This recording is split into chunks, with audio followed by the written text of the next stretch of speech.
परमेश्वर का प्रेम, परमेश्वर की वाचा का प्रेम, ये तो बना है प्रेम से और बल से और स्थिरता से बना है। इसमें महसूसीकरण है, इसमें बहुत बड़ी परवाह है, इसमें बहुत बड़ी इच्छाएं हैं और इसमें बहुत बल है और ये तो स्थिर है, ये तो बिल्कुल अटल है, ये बिना शर्त का है, ये कभी टलता नहीं, ये कभी भी हिम्मत नहीं हारता। इस तरह का प्रेम, यही तो परमेश्वर की वाचा का प्रेम है।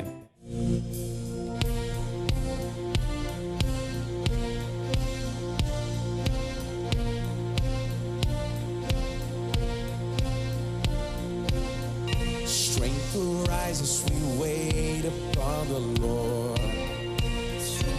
I want you to just repeat after me with our singers. Strength will rise as we wait upon the Lord. Strength will rise as we wait upon the Lord. Strength will rise as we wait upon the Lord. Strength will rise as we wait upon the Lord. Strength will rise as we wait upon the Lord. Everybody. Strength will rise as we wait upon. If you believe it, sing it.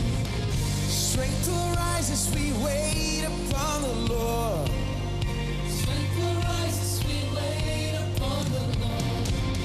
Strength will rise as we wait upon the Lord.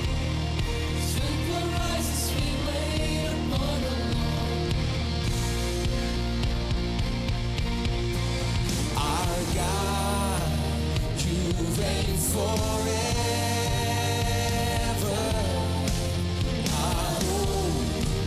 Our strong deliverer,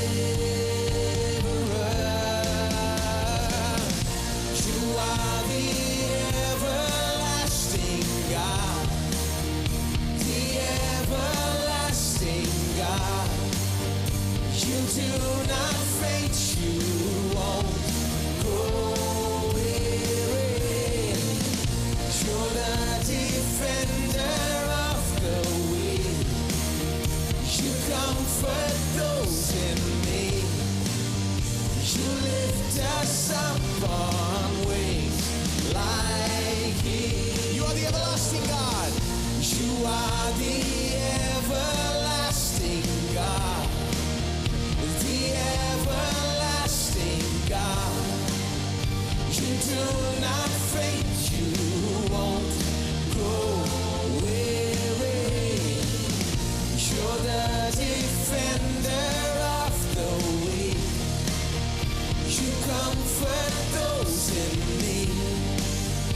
You lift us up on wings like eagles.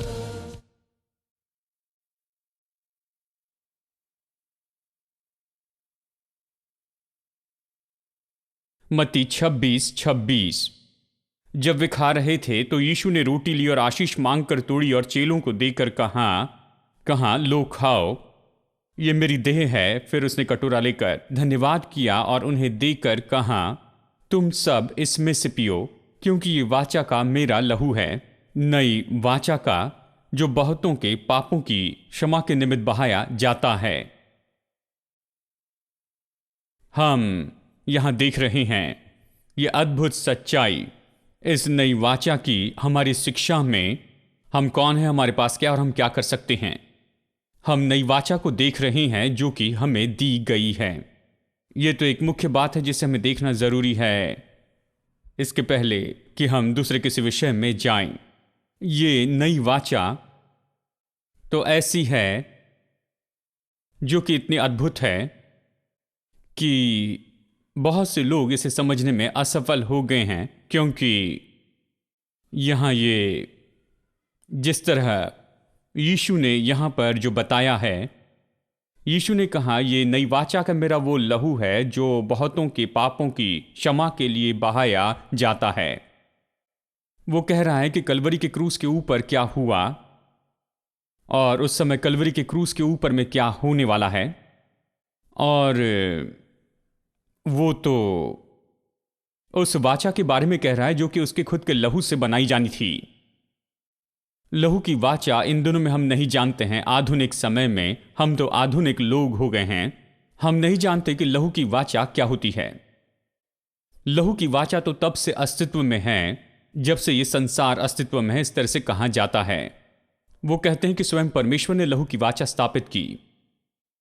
बहुत से विद्वान इस तरह से कहते हैं कि परमेश्वर ने लहू की वाचा को स्थापित किया, बाद में लोगों ने उसे मोड़कर कुछ और बनाया, इसे किसी तरह से भक्तिहीन बनाया। संसार के कुछ लोगों ने ऐसा किया, जहां वो एक दूसरे के खून को पी लेते थे वाचा बांधते समय। परमेश्वर हमें ये कभी नहीं करने को कहता।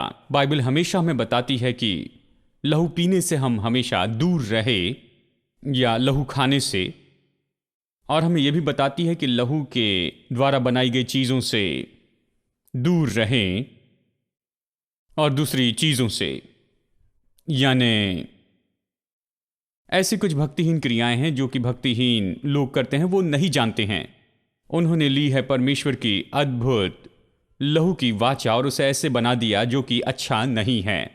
लेकिन कुछ भी हो, कई युगों से लहू की वाचा तो लोगों में जानी गई है और इब्रानी लोग भी इसका उपयोग करते थे। वो लहू की वाचा बांधते थे। हम देखते हैं कि परमेश्वर ने अब्राहम से लहू की वाचा बांधी यहां बाइबल में, यानी लहू की वाचा तो ये बाइबल का ही विचार है। ये तो ऐसा विचार है जो कि हमेशा यहां पर रहा है, लेकिन ये हमारे आधुनिक मन के लिए बड़ा अजीब सुनाई देता है कि लोग लहू से वाचा बांधते हैं।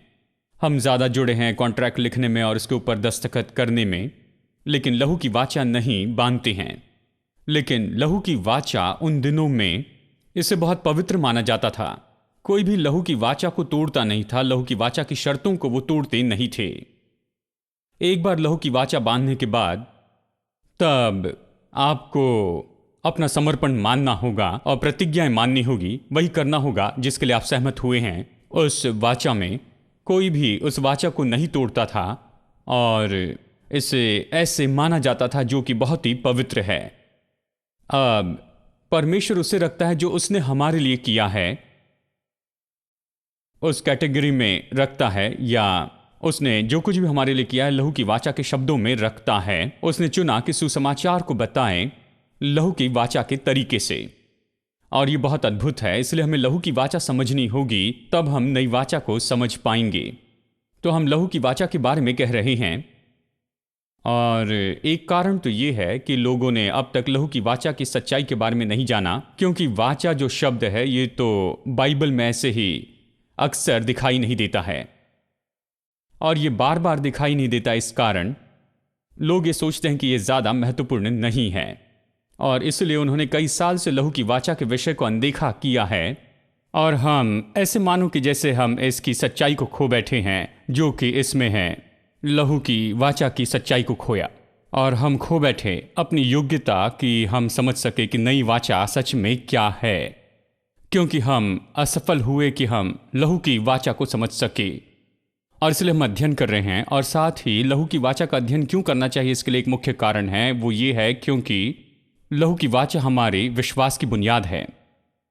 देखिए, अब्राहम ने विश्वास किया जब वो लगभग 100 साल का था और उसकी पत्नी 90 साल की थी, और तब प्रभु ने कहा कि मैं तेरे वंश को आकाश के तारों के जैसे बनाऊंगा। और इस आदमी का अब तक एक भी बेटा नहीं था। प्रभु कहता है मैं तुझे यानी तेरे वंश को आकाश के तारों के जैसे बनाऊंगा।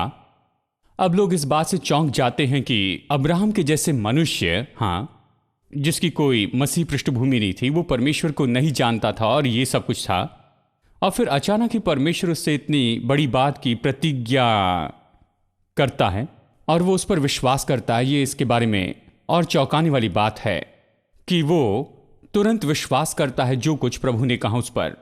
कैसे कोई मनुष्य जो अन्य जाति में से आया है, जो जीवित परमेश्वर को और उसके मार्गों को बिल्कुल नहीं समझता है, और अचानक वो जीवित परमेश्वर के संपर्क में आता है और जीवित परमेश्वर उससे इतनी अद्भुत प्रतिज्ञा करता है, और वो तुरंत विश्वास करता है कि 100 साल का ये मनुष्य और 90 साल की इसकी पत्नी को संतान होगी। उसने कैसे विश्वास किया? लोग इसे नहीं समझते हैं, और लोग इसीलिए इसे नहीं समझते क्योंकि वो लहू की वाचा को नहीं समझते। लेकिन अब्राहम ने विश्वास किया क्योंकि वो लहू की वाचा समझता था। अब्राहम के लिए कोई समस्या नहीं थी, अब्राहम कोई आधुनिक व्यक्ति नहीं था। जब उसने वाचा बांधते हुए उससे प्रतिज्ञा की कि मैं तेरे वंश को आकाश के तारों के जितने बड़े करूंगा, अब्राहम ने कहा मैं इसे कैसे जानूंगा, मैं कैसे जानूं कि ये हो जाएगा।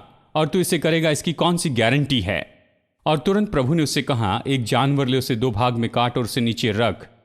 और बाइबल कहती है कि स्वयं परमेश्वर उन टुकड़ों के बीच में होकर चला, ये दर्शाते हुए कि जो कुछ भी मैंने कहा अगर मैं उसे न करूं तो मैं भी इस मरे हुए जानवर के जैसे हो जाऊं, श्रापित, गिरा हुआ, मरा हुआ।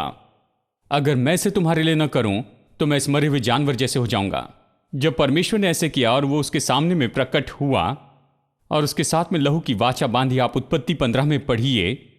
जब आप ऐसा कुछ पढ़ती हैं, अब मैं आसानी से समझ सकता हूं कि कैसे अब्राहम ने उस पर विश्वास किया, क्योंकि उन दिनों में लहू की वाचा बहुत ही सामान्य बात थी। वो इसकी पवित्रता समझता था, इसकी गंभीरता जानता था, और सामान्य व्यक्ति भी लहू की वाचा नहीं तोड़ता था। जो भी लहू की वाचा में कुछ कहता है वो उसे करता और उसका आदर करता, किसी भी कीमत पर, अपनी जान गंवा कर भी करता।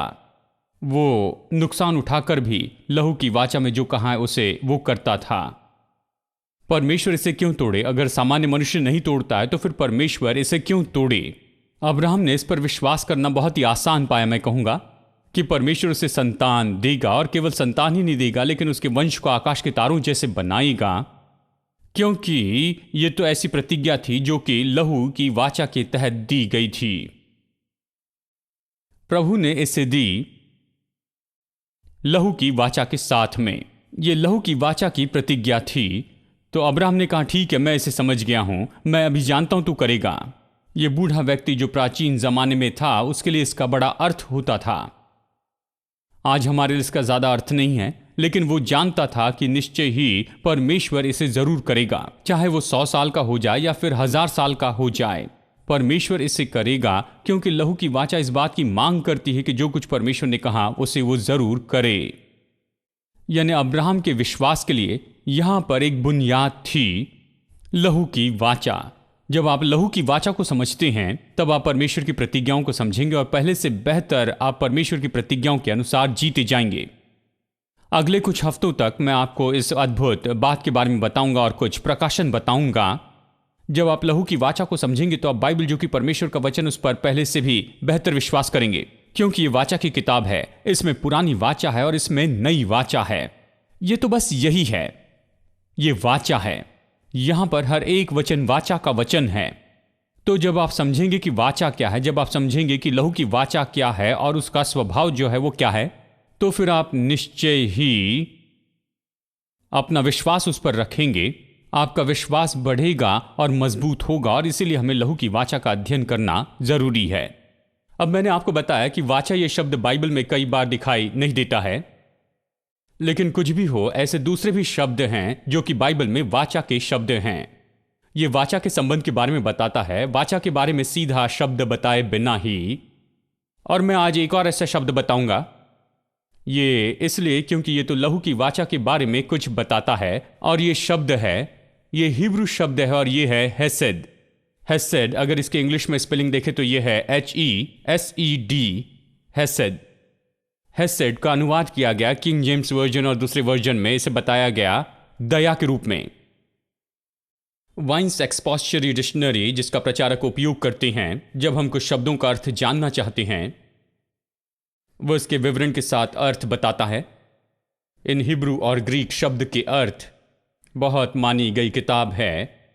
वो कहते हैं कि प्रेमी करुणा ये शब्द तो उपयोग करना बेहतर होगा, और अवश्य ही कुछ अनुवाद प्रेमी करुणा शब्द का उपयोग बहुत सी जगह पर करते हैं जहां ऐसे शब्द अनुवाद किया गया है।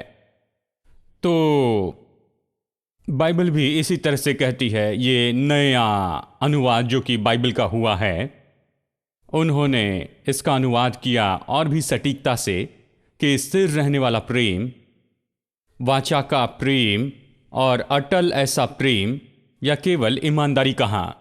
यह बहुत अच्छा है। स्थिर रहने वाला प्रेम, अटल रहने वाला प्रेम, वाचा का प्रेम और ईमानदारी, ये सब सही है, ठीक है। वो सही अर्थ बताने की कोशिश कर रहे हैं, लेकिन किंग जेम्स वर्जन यहां पर कहता है दया, ठीक है। और इसमें भी कुछ गलत नहीं है। मैं आपको बाद में दिखाऊंगा कि क्यों उन्होंने दया शब्द रखने का चुनाव किया। इसके लिए भी एक अच्छा कारण है। लेकिन बात तो यह है, यह शब्द हमारे लिए समझना बहुत ही महत्वपूर्ण है, क्योंकि तब हम लहू की वाचा को समझ पाएंगे। क्योंकि ये वाचा का शब्द है, ये बताता है कि कैसे वाचा लोगों के जीवन में सक्रिय की जाती है। वाचा के लोग एक दूसरे के लिए क्या करते हैं, वाचा की जो जिम्मेदारी है वो एक दूसरे के लिए कैसे निभाते हैं, कैसे एक दूसरे के लिए काम करते हैं, कैसे एक दूसरे के साथ व्यवहार करते हैं, कैसे वाचा की प्रतिज्ञा का वो आदर करते हैं जो वाचा में दी गई थी, और ये सब। और इसलिए ये शब्द बहुत ही महत्वपूर्ण है। ये जो खास शब्द है ये बहुत महत्वपूर्ण है। अब देखिए, यहां पर 3 विचार है इस एक शब्द में, दया में या हसद में। इसमें 3 विचार हैं, और एक तो है बल, और दूसरा है स्थिर बने रहना, और तीसरा है प्रेम। बल, स्थिर बने रहना और प्रेम। दूसरे शब्दों में, ये वाचा का प्रेम या ये परमेश्वर की प्रेमी करुणा या परमेश्वर की ये करुणा, ये हसद, ये वाचा का शब्द हसद, इसमें 3 विचार जुड़े हैं। बल, इसका मतलब ये तो बहुत ही मजबूत प्रेम है। और स्थिरता, इसका मतलब है कि किसी भी परिस्थिति में ये बिल्कुल नहीं हिलेगा, किसी भी परिस्थिति में ये हारता नहीं है, हमेशा स्थिर रहता है, वो तो स्थिर है। अब ये सारे 3 विचार इस शब्द में बहुत ही महत्वपूर्ण हैं, और इन तीनों विचारों को एक साथ रखकर इस शब्द में बताया गया है वो है दया। कई बार अनुग्रह शब्द भी उपयोग किया गया है, और ऐसे भी शब्द जैसे प्रेमी करुणा, वाचा का प्रेम और अटल प्रेम उपयोग हुआ बहुत से अनुवादों में।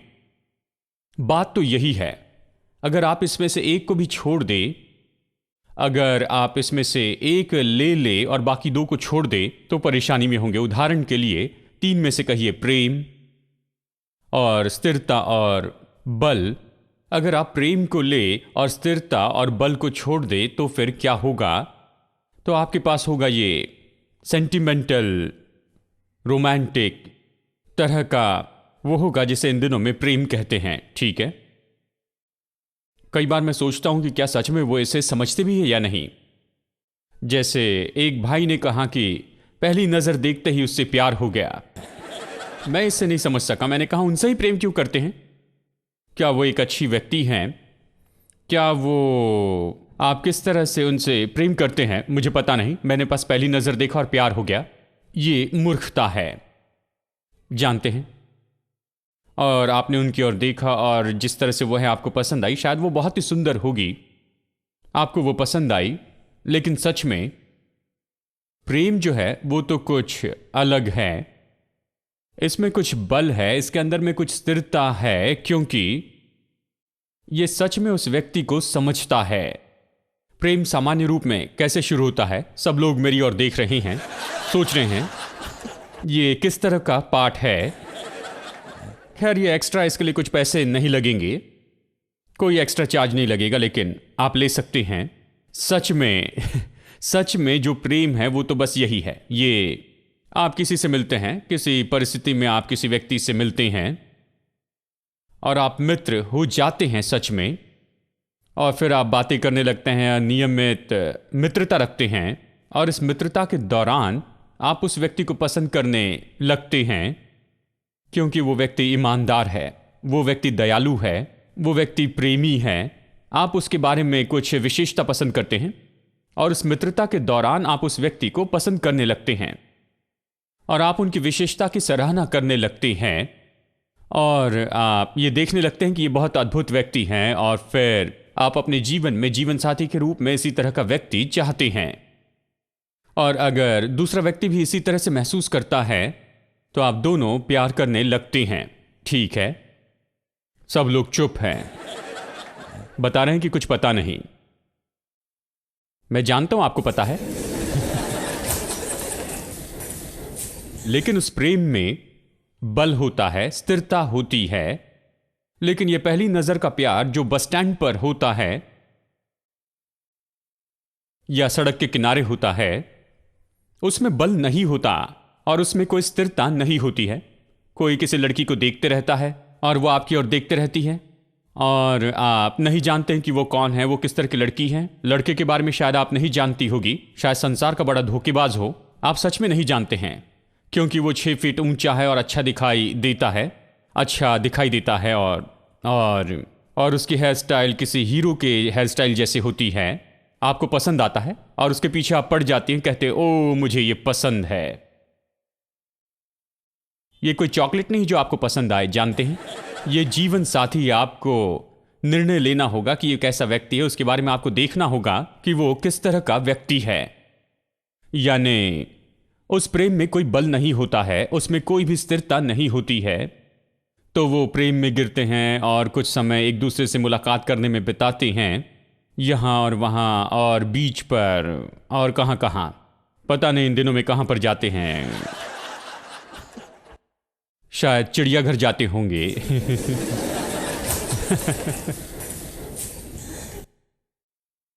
और कई घंटे साथ में बिताते हैं और फिर आखिर में शादी कर लेते हैं। और फिर अचानक एक छोटी सी समस्या भी आ जाए तो सब कुछ बिखर जाता है। गड़बड़ी में आते हैं और वो अलग हो जाते हैं। प्रेम का क्या हो गया? लोग कहते हैं इन्होंने प्यार करके शादी की है तो प्रेम को क्या हो गया? ये तो सबसे पहले कोई प्रेम था ही नहीं। देखिए वो क्यों अलग हो गए? क्योंकि अभी उन्होंने उस लड़के को जानना है, अभी वो उसके साथ में रहने लगी है, केवल अभी वो सही तरीके का समय उसके साथ बिता रही है और सही तरह से जानते हैं, बातें चल रही हैं, जानते हैं, और अभी वो इन सारी बातों को समझने लगी और वो कहती है कि इसे ये नहीं चाहिए था। उन्होंने सोचा कि उसमें ये होगा लेकिन उसे ये नहीं चाहिए था, इसलिए वो अलग होना चाहती है। प्रेम जिसमें कोई बल नहीं होता है, प्रेम जिसमें कोई स्थिरता नहीं होती है, प्रेम जिसमें ऐसी कोई बात नहीं जिसे थामे रहे। और इसी तरह से अगर आप स्थिरता और बल को ले लेते हैं और प्रेम को छोड़ देते हैं तो फिर से परेशानी होगी। तो ये बिल्कुल ऐसे ठंडा व्यक्ति है जो सुबह ब्रेकफास्ट पर टेबल पर बैठता है और वो अखबार पढ़ रहा है और पत्नी उसके सामने ब्रेकफास्ट रखती है, वो एक हाथ से खा रहा है और अखबार पढ़ रहा है और वो कहता है नहीं, हाँ, खत्म हो गया, जानते हैं, बस इतना ही, एक ही शब्द कहता है, हाँ, एक शब्द में बातचीत करता है, कभी पत्नी की शक्ल को नहीं देखता है, उसके पास समय नहीं है क्योंकि यहां पर कुछ और देख रहा है और कुछ ज्यादा दिलचस्प बात पढ़ रहा है, जानते हैं।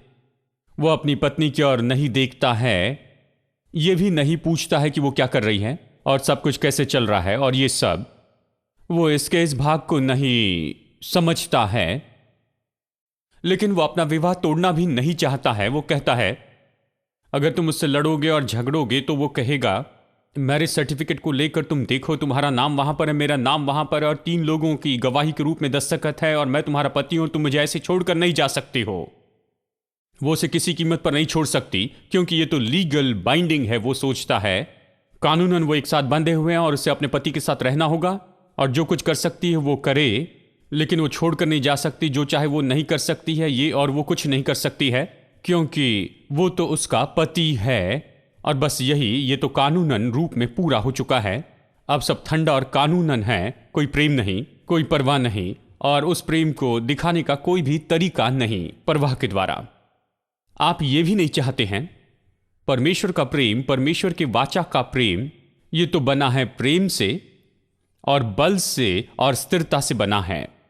इसमें महसूसीकरण है, इसमें बहुत बड़ी परवाह है, इसमें बहुत बड़ी इच्छाएं हैं और इसमें बहुत बल है और ये तो स्थिर है, ये तो बिल्कुल अटल है, ये बिना शर्त का है, ये कभी टलता नहीं, ये कभी भी हिम्मत नहीं हारता। इस तरह का प्रेम, यही तो परमेश्वर की वाचा का प्रेम है। Clap our hands. Jesus is alive.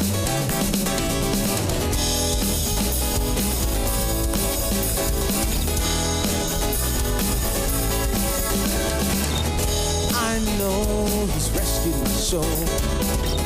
His blood has covered my sin. I believe. I believe. My shame is taken away. My pain is healed in His name. I believe. I believe. I'll raise the banner. My Lord is coming again.